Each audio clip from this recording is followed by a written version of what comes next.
semua yang merek luar negeri itu ada ada batasan top speed di flatnya.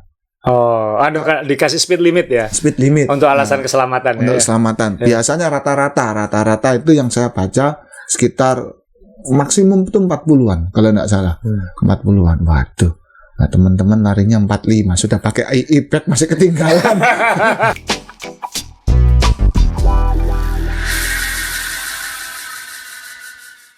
Ya, Om Rey, kita ketemu lagi. Saya Azrul Ananda, podcast Main Sepeda kali ini. Dan kali ini kita akan membahas sesuatu yang jujur kita agak munafik ya Om Rey ya. Karena kita sama-sama nggak punya ya. Betul. Nggak punya karena belum beli atau karena nggak pengen punya? Belum beli kelihatannya. Belum beli kelihatannya. Belum ada yang ngasih juga. Ya, jadi temanya adalah e-bike. Ya. Nah, Om Rey punya e-bike? Enggak. Saya juga nggak punya. Yakin? Jangan-jangan selama ini kamu diam-diam pakai e-bike? Enggak. Pasti nggak? Enggak, karena saya belum nemu yang mesinnya enggak kelihatan. Kan ada. Ada, tapi teman saya sudah tahu duluan, jadi saya takut bawa. Soalnya sekarang banyak kalau gowes bawa iPad ya, bisa di scan itu ya. Oh, ini ada motornya atau enggak? Kalau itu sih enggak, kan ada yang dijual itu kan biasanya sudah masuk majalah. Ini e-bike yang bagus, motornya nggak kelihatan, tombolnya di sini, kan semua sudah pada tahu kalau ada tombolnya kan gitu ya. Jadi cari yang pakai pakai telepati ya. Ya tombolnya nggak kelihatan. Nggak kelihatan. Ya, jadi kita memang akan bahas soal e-bike. Meskipun kita belum punya e-bike, saya nggak pengen bilang nggak mau beli, tapi kan never say never dalam hidup ini. Tapi kita memang sama-sama belum pernah beli e-bike. Dan mungkin karena moga-moga kita akan selalu diberi kesehatan sehingga tidak butuh e-bike. Kan masa ada Kohai yang umurnya udah 72 tahun masih sangat kuat pakai sepeda biasa, masa kita pakai e-bike untuk mengalahkan dia kan gitu ya. Jadi tapi sudah pernah naik e-bike kan? Sekali. Saya juga sudah pernah naik e-bike. Enak ya? Enak. Waktu itu sepeda kecil aja tanjakan tuh, kayak kaki saya tuh kayak nggak usah capek-capek gitu. Nggak usah capek-capek, iya. Bang e-bike itu sekarang perlu saya tegaskan bahwa e-bike ini sebenarnya pasti akan tumbuh dan ini akan jadi salah satu sarana transportasi yang paling berkembang di dunia. E-bike ini sebelumnya apa? Sebenarnya nggak ada. Ini kita nggak bisa menyamakan dengan motor listrik ya, karena kan e-bike ini kan ada elemen sportnya memang. Nah, ini yang di podcast ini kan kita akan bicara tentang etika e-bike sebenarnya ya. Karena kita ngomongin e-bike terkait dengan hobi kita berolahraga naik sepeda. Jadi memang ini bisa jadi podcast transportasi tentang e-bike sebagai solusi transportasi dunia itu bisa. Tapi ini kan podcast kita ini kan tentang sepeda sebagai hobi, sepeda sebagai sport. Jadi harus diakui bahwa e-bike ini sangat booming. Kalau ke pameran-pameran sepeda ya, kalau kita ke Taiwan atau kemana itu bagian e-bike itu sekarang mungkin udah dominan mungkin dibandingkan dulu. Brompton sudah ada e-bike-nya, ya kan. Sepeda road makin lama e-bike-nya makin mirip dengan sepeda road biasa, makin kecil motornya, makin estetikanya makin mirip, jadi sudah nggak bisa bohong lagi, sudah bisa bohong maksudnya. Ya, betul. Sehingga sampai UCI harus mengeluarkan protokol khusus menggunakan scanner yang pakai iPad itu untuk menangkap apakah pembalap-pembalap ini pakai motor atau tidak. Betul. Karena sekarang popularitas e-bike kalau kita campur adukkan dengan sport sudah mulai masuk ranah bisa dianggap sebagai alat curang kan kayak gitu kan ya. Mechanical cheat ya namanya. Mechanical doping. Mechanical doping ya. Jadi dan ini benar-benar kita harus dari awal harus pisahkan apa itu e-bike dan kaitannya dengan sport, karena jangan sampai nanti di sini salah tangkap dibilang kita nggak suka e-bike. Atau salah tangkap ayo naik e-bike, atau malah menginspirasi orang untuk naik e-bike untuk menjadikannya sebagai sport utama misalnya kayak gitu ya. Karena terus terang Om Rey beberapa hari yang lalu sempat menyampaikan concern-nya dia. Cuma kan dia concern-nya halus gitu. Dia kan bukan apa. Jadi dia bilang waktu itu ada foto berpeloton bersama kelompok kita. Saya nggak ikut waktu itu. Yang kalian ke kebun teh Lawang atau ke Lawang itu. Iya. Jadi dan Anda menunjukkan bahwa di foto itu ada satu orang Yang lain wajahnya itu meringis kerja keras. Yang satu ini wajahnya masih senyum. Terus Om Rey bilang, oh itu naik e-bike katanya kayak gitu. Jadi wah, saya dalam hati saya waktu itu karena saya nggak ikut, jadi saya nggak tahu. Tapi jujur Om Rey, itu kalau ada saya di situ, orang itu akan saya usir. Saya kan galak, maksudnya saya nggak akan pura-pura manis dan baik lah. Orang tahu saya suka kadang kalau saya marah ya saya teriak kayak gitu. Tapi saya bilang ke Om Rey itu kalau ada saya akan usir orang itu dari peleton. Kenapa? Karena berpotensi bahaya. Belum tentu bahaya, tapi berpotensi bahaya. Sebetulnya ya yang membedakan itu kan adalah cara nafas dan cara ngomong ya. Pertama waktu yang untuk kasus ini saya tidak tahu dia start dari mana. Karena tiba-tiba gabung. Kita mendahului dia sebetulnya. Tapi karena kita dahului mungkin ya namanya e-bike kan disetel gampang ya, gitu kan tinggal ngikut gitu bisa gitu ya. Ini kan kalau dari Surabaya ke Pandaan itu kan 40 km. Ini sama waktunya ketika saya nyoba yang gravel bike itu.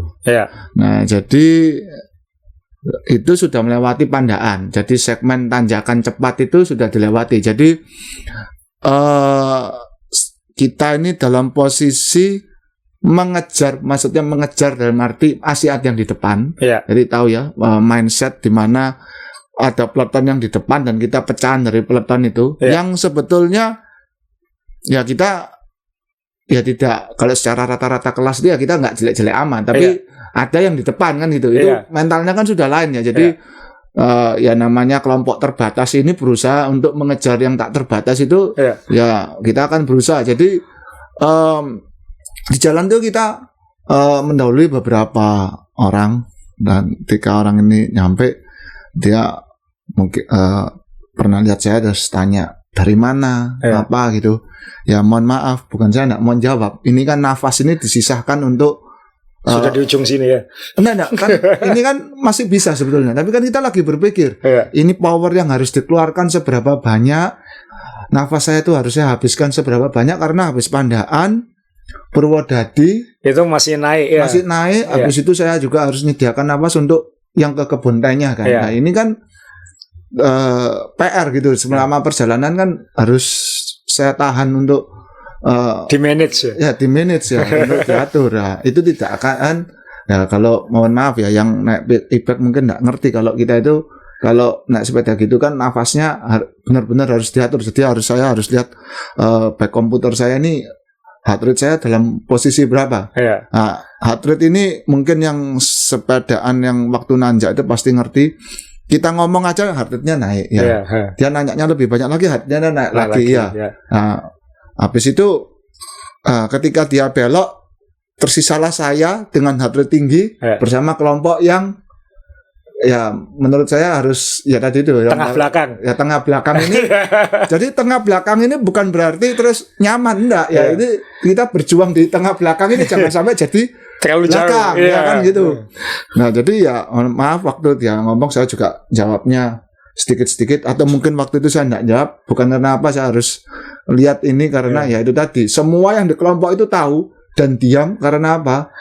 Karena tahu yang dikejar itu masih ada di depan itu tadi ya gitu. Jadi ya, dan dia pasti lebih nyaman karena pakai e-bike kan kayak gitu. Nah, ini yang saya bilang tadi kenapa saya khawatir, karena e-bike ini kan ya pasti beda gitu. Kalau saya harus menegaskan mungkin kita harus benar-benar memisahkan tujuan utamanya e-bike, ya kan? Betul. Dan ini karena di industri sepeda sebenarnya sudah tahu lah bahwa masa depan khususnya di Eropa dan sekarang mungkin di Amerika bahwa e-bike ini akan menjadi sarana transportasi yang sangat penting gitu. Karena kan surveinya Kementerian Transportasi Amerika itu mengatakan bahwa hampir 70% perjalanan kita itu adalah di bawah 10 km. Dan itu berapa persen dong? 70%. 70%. Iya. Dan itu tidak membutuhkan mobil. Itu jarak yang sangat bisa dijangkau sebenarnya. Buat bule mungkin itu jalan kaki juga masih bisa kayak gitu. Kemudian pakai sepeda masih sangat bisa. Dan kalau memang dia tidak sanggup jalan kaki atau naik sepeda, itulah tujuannya ada e-bike kayak gitu kan. Atau jadi e-bike ini sebagai transportasi. Makanya kan Brompton kan aslinya kan untuk transportasi kan. Betul. Kemudian ada Brompton e-bike natural gitu. Maksudnya dari sepeda yang diciptakan untuk transportasi, kemudian ada versi e-bike-nya. Itu kan natural aja kayak gitu. Terus kemudian ada e-bike yang memang dibuat untuk sport. Misalnya MTB e-bike, sekarang ada road e-bike. Dan itu mungkin tujuan awalnya kan memang pasti bukan untuk curang kan. Nggak mungkin misalnya Specialized atau Trek bikin sepeda e-bike untuk menang World Tour. Kan nggak mungkin kan ya. Betul, ya. Kan pasti tujuannya pasti beda dengan itu. Betul. Dan pengalaman saya touring di Amerika atau di Eropa, tempat persewaan sepeda itu memang makin banyak menawarkan e-bike. Dan yang salah satu pemilik toko persewaan itu pernah bilang ke saya gitu, dulu sebenarnya saya nggak pernah ini nyewakan e-bike ini sama sekali. Tapi sekarang karena pelanggan saya makin lama rambutnya makin putih katanya kayak gitu. Akhirnya yang paling laku e-bike dia bilang kayak gitu. Karena orang, apalagi kita harus ingat kalau kita di negara-negara yang maju kayak Jepang, Amerika, Eropa, itu kan populasinya menua kan. Iya. Karena kan rata-rata tidak punya anak kan. Kalau orang Indonesia kan suka punya anak. Kalau di sana kan belum tentu kayak gitu. Jadi usianya menua dan di sana kan nggak sewa sopir, nggak mungkin pakai taksi, mandiri harus mandiri. Jadi dia butuh e-bike kayak gitu untuk ya tetap berolahraga dengan cara lebih aman. Jadi tujuannya ya kalau yang dari persewaan yang saya datangi waktu itu di Colorado, dia bilang ya memang karena kliennya banyak orang senior kayak gitu, dan warga senior itu di negara maju sangat banyak kayak gitu. Nah, jadi itu ada untuk transportasi, untuk sport juga ada. Tujuannya adalah nanti Om Rey akan cerita, karena Om Rey sebelum tema ini sempat berdiskusi dengan tokoh sepeda di Amerika, nanti dia akan ceritalah lebih detail. Ada satu lagi adalah untuk supaya bisa menikmati bersepeda dengan keluarga atau dengan orang yang mungkin nggak mampu kayak gitu, nggak mampu kekuatannya. Jadi misalnya saya ingat dulu waktu Specialized pertama kali ngeluarin turbo itu yang e-bike itu, sahabat saya di Jakarta perasaan itu bilang, aku mau beli satu ini gitu buat istriku gitu. Kenapa? Supaya dia bisa ngimbangi aku ketika sepedaan. Jadi tujuannya kan memang untuk keakraban keluarga kayak gitu. Tapi kemudian kan yang saya khawatirkan adalah kemudian muncul ide atau muncul menganggap, karena kurang paham, menganggap bahwa ini e-bike ini ya sama saja dengan road bike di jalan, sehingga aku ikut peloton aja sama mereka kayak gitu. Dan itu apakah kan tidak ada regulasinya, kan nggak ada aturan undang-undang yang melarang e-bike tidak boleh ikut peloton, kecuali ikut World Tour kan kayak gitu, kecuali ikut balapan resmi kayak gitu. Nah ini kan juga akhirnya jadi dilema kan, maksudnya saya merasa kenapa podcast ini kita harus ngomongin e-bike supaya saling paham aja gitu, bahwa e-bike dan sport sepeda itu belum tentu sama, bahwa nanti kemudian ternyata di Eropa ada balapan e-bike itu lain lagi gitu. Ya e-bike lawan e-bike, jangan lawan kaki kan kayak gitu. Ya sama aja, yang sana naik motor, sini naik ngengkol sepeda gitu jadi kan saja yang lebih cepat motornya ya. Jadi ya jangan, dan yang saya khawatirkan adalah karena kemampuan berkendara orang belum tentu ideal, takutnya kan berpeloton pakai e-bike dengan tidak kan pasti beda kan. Yang satu dengan mudah ditekan sedikit bisa maju, yang satunya harus 100 rpm atau harus banyak bending berat karena gearnya harus diberatin atau apa, sehingga persepsi kecepatan dan cara mencapai kecepatan itu bisa beda gitu. Jadi ini episode berapa Om? Saya lupa ini episode berapa ini. 37 atau 36? 37 atau 38 ya. Berarti ada 36 episode cuman untuk cerita bagaimana memanage kecepatan bersepeda kan sebetulnya. Itu kita bahas begini begitu dan begono ya. Nah, demi bagaimana cepat atau bisa bersepeda dengan baik. Terus datanglah si e-bike ini, langsung motong kompas. Kompas. Nggak perlu ngatur nafas, mau zona 2, zona 3, 5, 7 kan nggak perlu. Nggak ada zonanya ada mau 50 watt, mau 100 watt, atau mau full 200 watt kayak gitu ya. Jadi ya ini yang apalagi belakangan saya pernah ketemu orang juga waktu itu lagi di luar kota, quest nanjak. Ya kita nanjaknya tahu sendiri, meskipun kuat kan bersepeda itu kan tidak akan tambah gampang kan ya. Semakin kita kuat juga tambah susah sebenarnya, karena bukan tambah susah, susahnya sama karena targetnya beda kan kayak gitu. Betul. Nanti minggu depan ada kita kita nanti minggu depan episode khusus membahas soal itu. Kemudian waktu itu disalip sama orang pakai e-bike gitu, tak naik gitu, terus di atas di warung kopi ketemu ngobrol, ya dia ngobrol dengan santai aja ya. Ya kan, ya hak dia mau naik pakai e-bike atau tidak. Tapi kemudian kalau kita buka Strava ternyata dia Iya. Nah ini kan menyikapinya kan jadi agak beda. Akhirnya muncul perdebatan nggak penting kan, kadang-kadang debat soal kom itu kan nggak penting kan kadang-kadang. Iya. Meskipun tapi saya punya tim untuk itu ngeflag gitu. Ngeflag.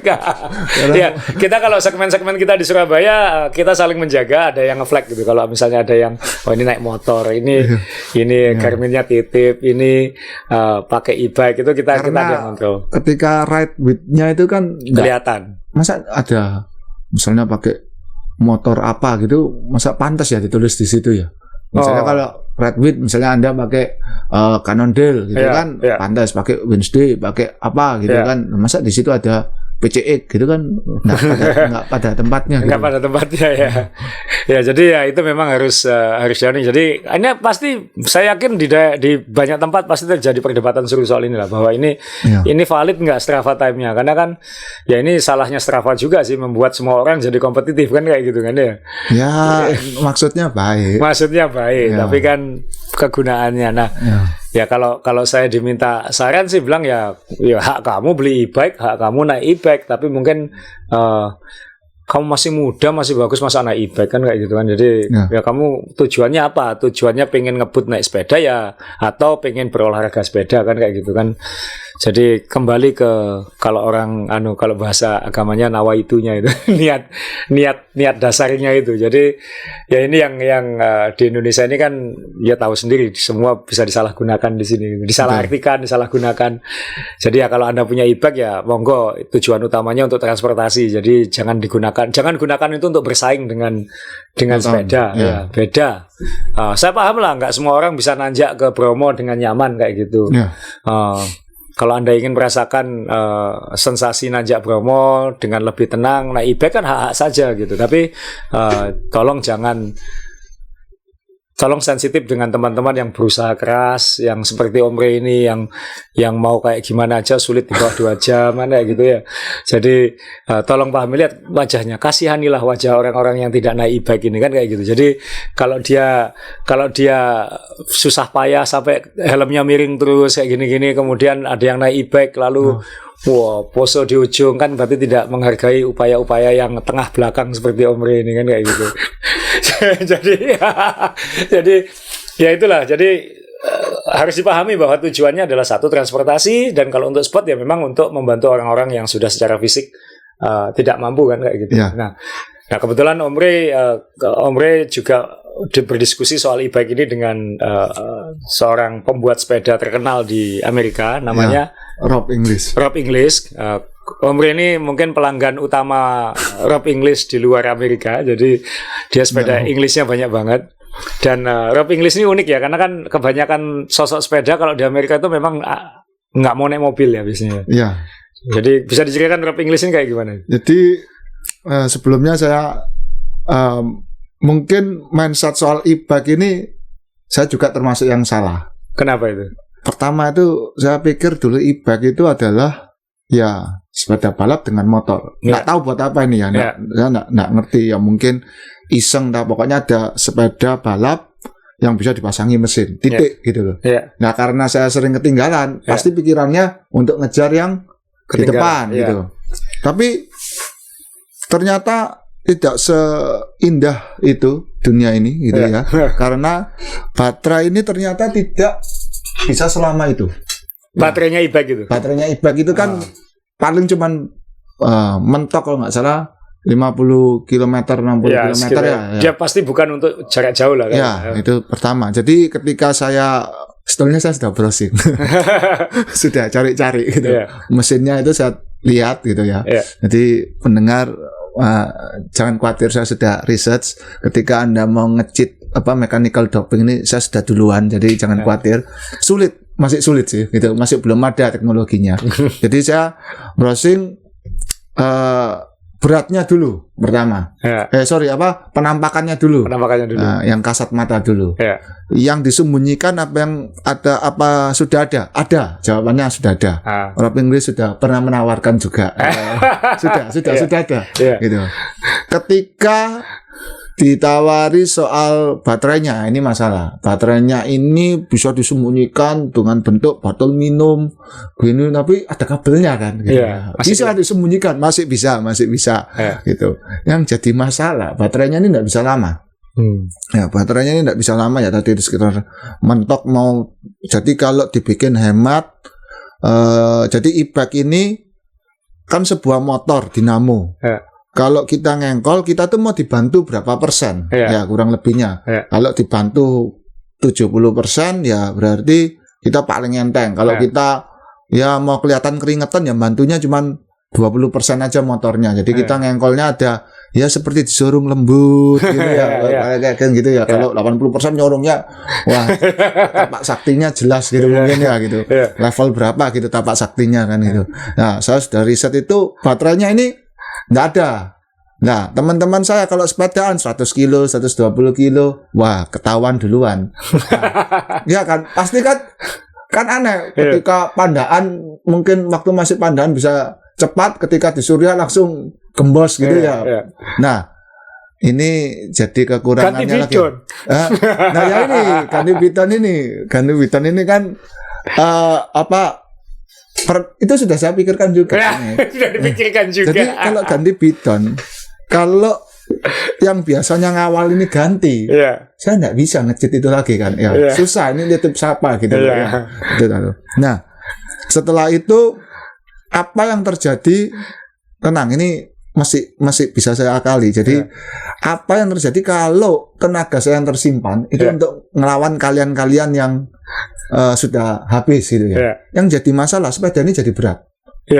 Jadi dengan sepeda yang 6 kilo saja saya kesulitan, atau 7 kilo itu kesulitan, apalagi ditambahin mesin tambah berat kan gitu loh. Nah, sudah tambah berat, si kerang ini kan ada friksi, ada tahanannya ada tahanan si dinamo ini kan gitu loh. Ya, pasti saya malah muter dinamonya, bukan dinamonya bantu saya, malah saya muteri dinamonya kan. Itu pasti beban lagi. Wah, ini bahaya ini kalau sudah habis baterainya. Terus dari Surabaya habisnya di Pujon. Nah, ya kan berarti saya menderitanya dari Pujon sampai Surabaya itu 100 kilo lebih. Wah, ini enggak bagus ya, mending pakai sepeda ala kadarnya. Ya itu poin ke sekian. Ini punya ide pengen mechanical doping ini kapan? Kira-kira 4 tahun lalu. 4 tahun lalu. Ya, waktu itu kan sudah mulai banyak. Ada Cipollini itu sudah keluar. Wah, ini sudah tidak kelihatan. Iklannya juga cuma 1 halaman di majalah luar negeri. Nggak umum di Indonesia. Sudah saya lihat. Tapi bagian itu sekali lagi ketika saya lihat, wah ini. Dan juga saya lupa. Semua yang merek luar negeri itu ada batasan top speed di flatnya. Dikasih speed limit ya? Speed limit. Untuk alasan keselamatan. Untuk keselamatan. Biasanya rata-rata itu yang saya baca sekitar maksimum itu 40-an kalau tidak salah. 40-an. Waduh. Nah, teman-teman larinya 45, sudah pakai e-bike masih ketinggalan. ini enggak benar. Memang bisa ditawarkan. Ya ini hebatnya orang Indonesia ya, saya dengar ya. Speed limit ini bisa diakali lah gitu, bisa di loss. Nah, cuman kan saya mikir, orang yang buat ini kenapa masang speed limit kan berarti ada hitungannya ya. Nah, kalau kita loss lama-lama ini bukan jadi sepeda, ini jadi motor cuma pakai dinamo, jadi skuter listrik kan gitu.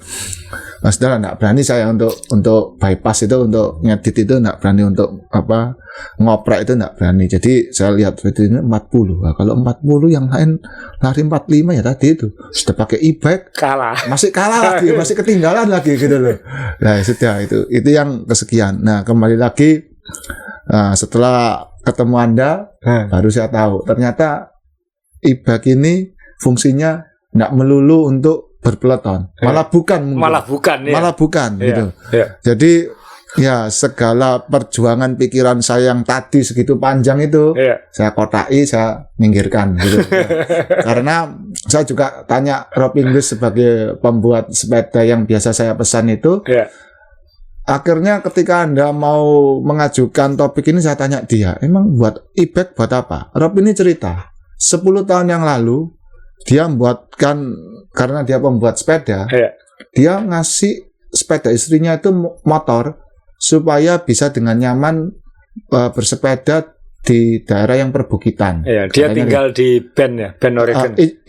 Eugene, Oregon, sorry ya. Dia tinggal di Oregon di kawasan yang memang hilly ya, yang ada perbukitannya. Itu mungkin Anda lebih tahu kan? Ya, saya kan cuma sahabat pena. Ya, sahabat pena, ya.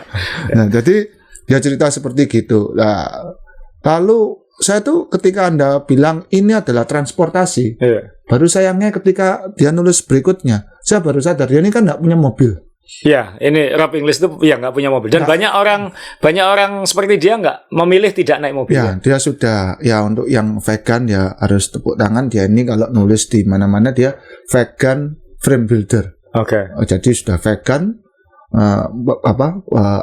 artisannya pembuat sepeda, yang tukang lasnya sepeda itu seniman vegan. Ya, seniman vegan. Jadi dia kalau ketika barusan Anda mau menyampaikan topik e-bike itu, barusan dia tuh ngirim saya foto bagaimana dia tuh ngirim barang 2 dus besar itu dikirim pakai e-bike-nya. Jadi kalau Om Roy pesen, dia mau mengeposkan barang ya, itu. Orang-orang lah, enggak saya.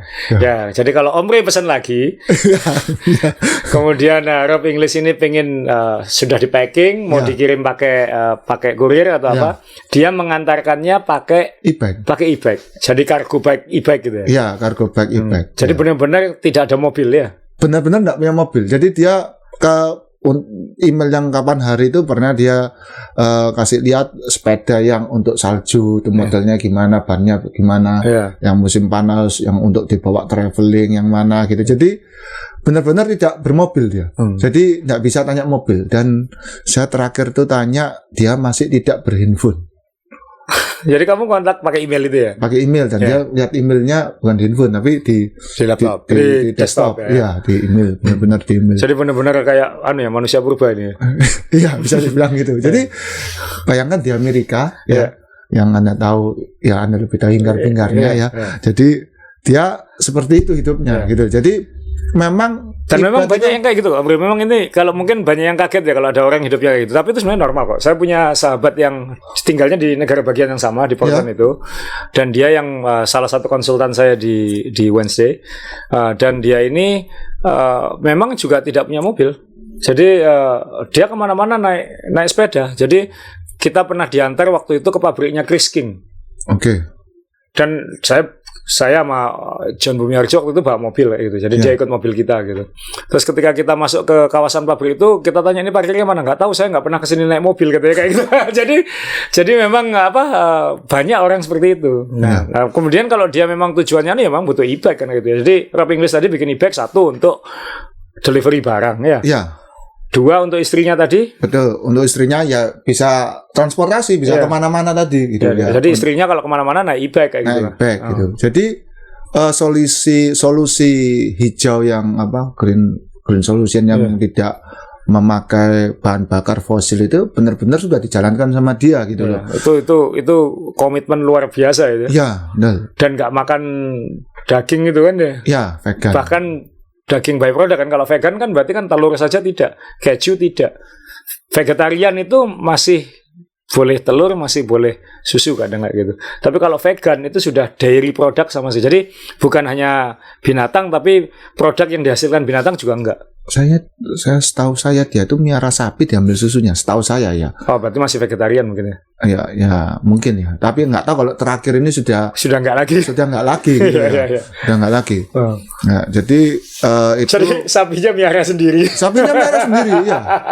Mungkin itu disuruh untuk narik itu kargonya dulu mungkin sebelum e-bike. Ya, dia sampai miara sapi gitu satu. Cuma kau kan laki nggak nyusu ya. Mungkin bukan. Ya. Salah narik, salah ditendang nanti. Ya, terus Om Roy juga sempat tanya ke Rob Inglis pendapatnya tentang semakin maraknya e-bike kan ya. Terus yang e-bike kalau dipakai berpeloton gimana? Jawabannya Rob Inglis apa waktu itu? Jadi gini, dia juga bilang, lah kalau masih sehat, masih kuat, kan buat apa ya pakai e-bike kan? Dia dengan tenaganya sendiri masih bisa dalam peloton itu, ya nggak perlu pakai e-bike gitu. Dan dia juga bilang ya pasti bahaya ya, karena namanya kita berpeloton tuh kita pasti punya satu hal yang suka nggak suka kita setujui, yaitu sama-sama beratnya.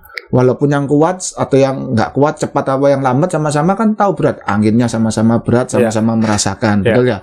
Tanjakannya sama-sama miring, sama-sama merasakan. Walaupun dia bisa lebih cepat, tapi dia kan pasti ya tetap capek kan begitu. Beda sama yang tadi pakai e-bike ini. Ya, enggak, saya enggak capek ya. Jelas yang kerja motornya, bukan bukan paru-parunya kan gitu ya. Ya itu dia maksudnya ketika perbedaan kecepatan itu terlalu jomplang atau mata yang lain mungkin ya enggak mungkin lah ya orang ngengkol gini terus tahu-tahu bisa ke depan. Tapi dengan e-bike kan memungkinkan. Nah, itu ketika itu terjadi kan badan ini tidak cukup refleksnya untuk mengantisipasi gerakan-gerakan e-bike ini kan mesti menyesuaikan lagi karena berapa lama bersepeda kan ya paling disalip itu modelnya gini kan gitu ya. Maksudnya ada suara orang ngos-ngosan dulu baru disalip. Nah, kalau e-bike kan mungkin punya ngik gitu baru nyalip gitu kan bahaya gitu loh.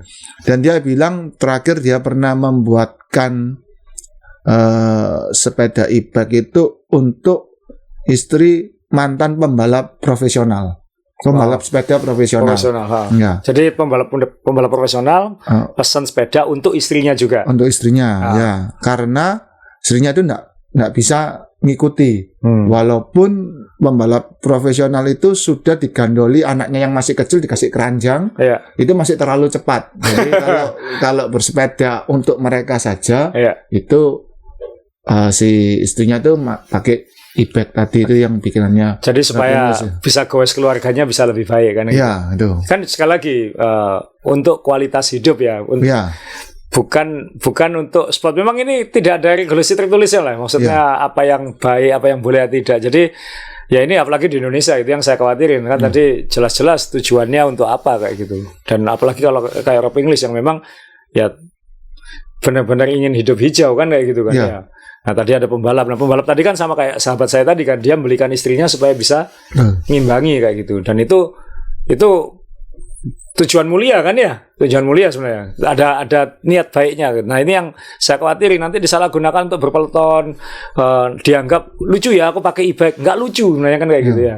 Tapi saya juga jadi sadar, saya ngomong kayak gini nanti ada yang sensitif sama saya juga gitu karena dan saya harus ada memang eksepsi tertentu kayak misalnya gini. Saya kasih contoh, saya sampaikan aja waktu saya ikut event di Jawa Tengah. Waktu itu Gubernur Jawa Tengah Pak Ganjar Pranowo kan ikut ya. Eventnya kebetulan 2 hari. Hari pertama beliau masih naik sepeda kayak gitu. Istrinya kan Bu Atiko kan sangat suka sepeda dan sangat serius sepedaannya, hebat itu. Pak Ganjar, kita tahu loh orang pejabat publik seperti Pak Ganjar tidak akan punya waktu untuk latihan seperti kita kan ya. Tidak akan punya waktu untuk latihan seperti saya, seperti Om Rey. Tapi dia hari pertama masih menggunakan sepeda. Memang pada hari kedua dia menggunakan e-bike kayak gitu. Tapi dan saya sangat respect. Kenapa? Karena Pak Ganjar biasanya kan pejabat kalau ada event-event kayak gitu hanya datang pembukaan, halo, atau ketika finish ketemu selesai. Beliau ini mengikuti seluruh rangkaian acara itu 2 hari yang diselenggarakan oleh teman-teman Samba di Semarang itu. Nah, jadi yang saya respect adalah Pak Ganjar sangat menghargai seluruh peserta sehingga dia ngikut penuh meskipun pada hari kedua dia pakai e-bike dan dia tidak pura-pura tidak pakai e-bike, enggak. Dia begitu sampai di tempat finish dia langsung di pidatonya langsung menyapa semuanya. Mohon maaf, saya tadi pakai sepeda 4.0, dia ngomongnya kayak gitu. Karena kalau enggak, saya nggak mungkin bisa mengimbangi teman-teman semua kayak gitu. Berarti kan dia dengan rendah hati menyampaikan bahwa ya memang saya nggak kuat kayak teman-teman. Jadi mohon maaf kalau saya pakai e-bike. Toh dia juga tidak ganggu peloton yang depan, tidak ganggu yang teman-teman yang berpeloton. Dia goes sendiri dengan pengawalnya dan lain-lain. Jadi yang saya respect adalah satu, dia ngakui karena memang tidak sanggup, dan itu sangat gentleman, saya sangat hormat, dan kita akan memaklumi lah orang. Kita nggak mungkin memaksakan presiden atau gubernur atau wali kota untuk bisa goes nanjak ke Bromo. Itu kita aja kalau nggak latihan nggak berani kan kayak gitu ya. Jadi kita harus respect, dan dia yang saya respect adalah dia benar-benar menemani seluruh acara itu karena dia menganggap semua tamunya adalah sangat dia respect kayak gitu. Jadi ya kita harus tetap membuat eksepsi-eksepsi seperti ini kan kayak gitu. Nah, masalahnya kan kalau menggunakan e-bike itu untuk bersaing tadi itu yang anak ini ngerti sportivitas atau tidak kan saya juga nggak tahu kayak gitu. Ya kalau misalnya dalam satu peloton itu 10, ada orang satu yang ke-11 itu naik e-bike, pasti yang 10 marahnya sama mungkin ya. Saya kira sama, cuman kan mungkin orang nahan marah atau tidak. Tapi kalau saya terus terang, kalau saya ada nyoba e-bike, nyoba ikut-ikut, saya akan usir. Kenapa? Demi keselamatan. Nanti bukan hanya untuk kita loh ya, untuk dia juga. Kalau dia nanti ada apa-apa, baterainya habis, hilang di tengah, terus dimakan macan, kan kita nggak tahu kan kayak gitu ya. Jadi kita harus respect. Jadi sekali lagi e-bike ini akan terus ada dan akan makin banyak karena memang di Eropa, di Amerika, di negara-negara maju pasarnya akan sangat tumbuh. Ini juga Rob bilang untuk orang tua. Untuk orang tua kan tadi ya, untuk orang tua.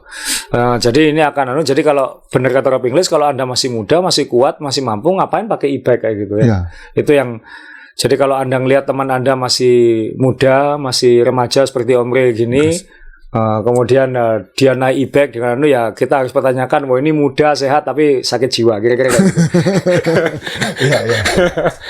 Karena dia kan ada regulasi, tapi ada juga yang namanya spirit of regulasi kan. Itu maksudnya kadang-kadang kita tidak memang tidak tertulis, tapi kita respect terhadap aturan tidak tertulis itu kan. Nah ini yang kadang-kadang saya agak khawatir di Indonesia ini banyak salah diartikan. Makanya sekarang saya kalau bikin event sepeda saya tegaskan di regulasinya dan apanya adalah dilarang pakai e-bike. Jadi ini benar-benar human power kayak gitu. Jadi ini event olahraga, kalau ada elemen kompetisinya dan ini maka itu akan diberlakukan sebagai mechanical doping. Dan UCI sangat parno soal ini karena beberapa kali kan pernah kecolongan ya? Ya bukan beberapa kali sih, maksudnya ada satu kasus sebenarnya itu juga tidak terbukti karena sepedanya sebenarnya disandarkan di mobil, jadi sepedanya tidak terbukti dipakai sebenarnya. Itu balapan cyclocross di Belgia itu. Kemudian tapi sepeda itu ada mirip dengan sepeda yang dipakai dan ada motornya. Alasannya pembalap perempuan, saya lupa namanya, dia bilang itu pembalapnya pamannya atau saudaranya gitu yang memang tidak mampu kayak gitu. Jadi tapi kenapa kok sepeda itu warnanya sama dan ditaruh di situ. Jadi UCI waktu itu menjatuhkan hukumannya bukan karena sepeda itu terbukti dipakai, enggak terbukti dipakai. Cuman dihukum karena terbukti memiliki sepeda itu di servisnya di tempat tendanya kayak gitu. Jadi dan itu saya kira dilakukan UCI untuk memberi peringatan. Jadi jangan mechanical doping. Jangan coba-coba gitu. Kamu belum ketahuan pakai aja sudah kita sanksi kayak gitu. Jadi ini yang kan kita di kehidupan sehari-hari nggak mungkin kan kayak gitu. Misalnya ada nyusul kita naik peloton, kamu saya sanksi 5 tahun nggak boleh ikut, kan nggak mungkin kayak gitu. Nggak apa berarti ya. Tapi kan ya itulah yang saya agak sedih, saya khawatir karena khawatirnya nanti kalau kita sesama cyclist tidak punya pemahaman soal ini, takutnya nanti orang akan debat kusir, akan saling berantem untuk sesuatu yang mereka sama-sama nggak paham.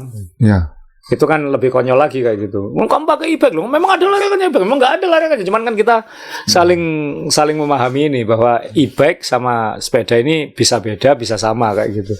Nah ini yang harus kita ingat. Jadi kalau berpeloton, ya kalau yang memang usil dan memang ingin goda teman-temannya ya hati-hati, karena kan kalau tiba-tiba ada yang rem mendadak atau apa, e-bike kan nabraknya lebih kencang kayak gitu kan ya.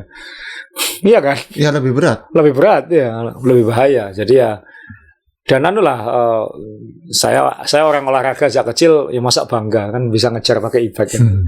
Saya sampai sekarang berusaha ngejar Kohai. Nah minggu depan kelihatan waktu kita goes 200 kilo dari Surabaya ke Telaga Sarangan, saya lo kalah sama Kohai. Saya kurang dikit sih. Hah? Oh. Loh iya.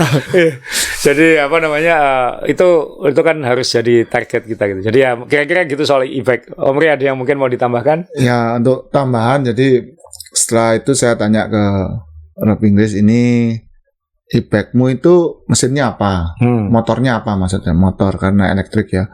Dia pakai motor Bosch. Merek Bosch ya. Bosch ya. Itu jangkauannya sekitar 50 kilo sekali charge. Nah, ngecasnya beberapa jam. Ada speed limitnya, speed limit peraturannya di sana 32 km per jam. Mil atau kilometer? Ya nulisnya kilometer. 32 km per jam. Ya. Ya kewer kamu ikut peloton kita kalau pakai itu. Nah ya makanya ini. Makanya ini. Ya, saya nggak jadi pesen ini. Nggak jadi pesen dia. Meskipun banyak mekanik di sini untuk ngoprek ya kayak gitu.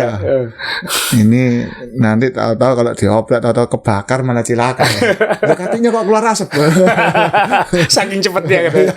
Saking cepetnya ya. Ya jadi itu mungkin Om Ri ada sampaikan kalau ketemu orang lagi yang pakai e-bike Om Ri kayak gimana. Kalau saya sih saklek orangnya. Maksudnya kalau ya, memang lihat posisinya Om. Ya. Kalau ketemu lagi cuman lewat ya, hai gitu aja. Hai gitu aja. Ya. Kalau ketemu yang seperti tadi itu tengah jalan, ya paling diem lagi. Kan nggak bisa nafas ya. Jadi ya pasti lagi capek ya, pasti saya diem aja gitu kan. Saya ngejar yang nggak mungkin karena maksud saya gini, kalau saya tahu itu e-bike, kalau dia nyalip, saya nggak mungkin mau ngejar karena tahu. Nggak mungkin, nggak mungkin gitu. Jadi maksud saya tahu itu e-bike untuk saya nggak mungkin ngejar, gitu aja, gitu. Jadi, tapi ada saran nggak misalnya kalau ada yang mau pakai e-bike, tujuannya beli e-bike untuk ikut peletonan gitu, misalnya peleton kita misalnya. Ya kalau mau melihat, membantu fotokan ya monggo, tapi ya di belakang aja gitu ya. Ya jaga jarak ya. Jaga jarak gitu ya. Walaupun di sini jarak tutup ya, tapi kita harus jaga gitu ya. Gitu. Jadi boleh ikut kalau untuk memotokan atau apa ya? Ya kalau mau kan ya tadi Kak Om bilang jalan-jalannya jalan umum ya. Iya. Jadi kan ya ada peraturannya juga gitu ya. Itu juga nggak punya hak untuk ngelarang dia ikut. Gitu. Paling nggak jaga jarak supaya tidak membahayakan gitu. Ya wise benar kayak gitu. Jadi sekali lagi saya nggak tahu apakah diskusi kita tentang e-bike ini bisa dipahami dan bermanfaat. Moga-moga bermanfaat. Sejauh ini kayaknya podcast kita juga mendapatkan respon lumayan kayak gitu. Jadi ya moga-moga lebih, karena tidak ada aturan tertulis, regulasi transportasinya juga nggak ada. Di sini variasi kendaraan di Indonesia jauh lebih banyak daripada negara-negara maju kan kayak gitu kan ya. Karena di sini ada becak bermotor, ada motor, ada sepeda, ada truk, ada bis, ada semua campur jadi satu di jalan kayak gitu. Dan kadang masih ada trotoar. Ada sepeda motor kawin sama pickup itu. Ada sepeda motor kawin sama pickup ya kayak gitu. Jadi di sini apa itu? Yang kayak itu, yang rodanya 3 itu kan? Oh, motor kawin sama pickup Pak. Ya, jadi di sini lebih lengkap variasinya lah ya. Lengkap. Jadi ya lebih hati-hati, lebih saling memahami lah. Dan karena ini podcast tentang olahraga, tentang hobi bersepeda ya. Jadi tolong apapun, kalau Anda pesan rap English, saya kutip lagi, saya tegaskan, kalau masih mampu, masih kuat, ya kenapa enggak kayak gitu. Kenapa harus pakai e-bike. Jadi itu aja. Ya moga-moga bermanfaat, dan kita juga nggak boleh bilang nggak pernah sama e-bike, karena siapa tahu kan dikasih panjang umur ya Om Ri ya, sampai 30-40 tahun lagi mungkin kan kita belum tentu kita bisa kayak Kohai. Betul. Itu X-Men itu kan kayak gitu ya. Jadi ya moga-moga nanti kalau memang kita nggak sanggup, ya mungkin kita harus naik e-bike, karena supaya kita tetap bisa berolahraga kan kayak gitu ya. Paling nggak kita nunggu berapa tahun sampai Jupe juga ikut e-bike-an gitu. Ikut e-bike Jupe. Ya, jadi itu dari kita episode ini mungkin lebih sederhana. Minggu depan bakal seru karena kita akan goes ekstrim dan banyak cicak jatuh dari dinding dalam acara itu. Jadi sampai ketemu minggu depan.